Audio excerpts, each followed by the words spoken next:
The number of people either working as a casual or doing a bit of freelancing on the side is growing fast. A new survey has found 30% of the Australian workforce does some kind of freelance work.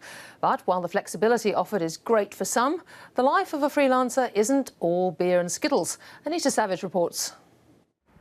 Kelvin Moy has just entered the full-time world of a freelancer. I really like it. It's very free, lots of flexibility. I wake up whenever I want and jobs come in. Kelvin threw in his job as a graphic designer at an advertising agency to go out on his own after seeing a billboard with an ad he'd done while moonlighting. I stopped there staring at it and I was like, hey, I know this one. I made you. And I just felt really good about it, and I don't get that from a full-time job. While on his own, he's not alone.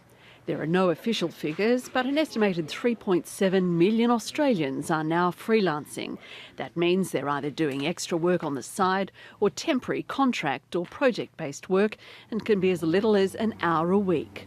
The study by online marketplace Freelance Desk has found freelancers contribute more than $51 billion to the national economy, and that's growing.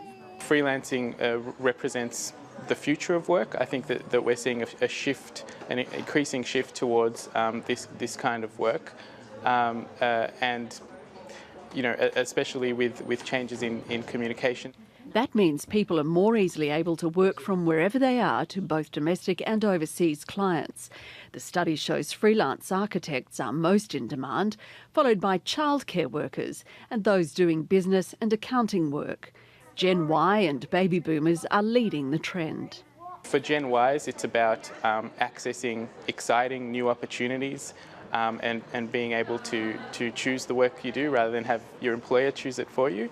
And for baby boomers, it's more about having that flexibility. While some choose to work this way, others have it forced on them. Firms don't have that loyalty anymore.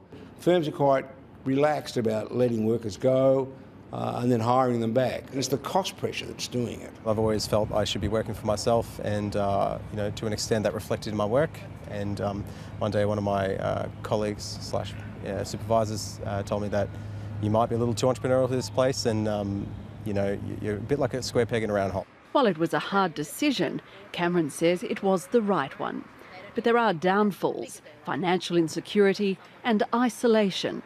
Unlike corporate culture or just traditional business culture, you don't have that socialising opportunity, you don't have that culture, and we're social creatures, so you absolutely need that. Cameron has countered that by starting up networking events in Melbourne and Sydney, and says that if he wants to return to the security of a permanent job, he'll be much more skilled.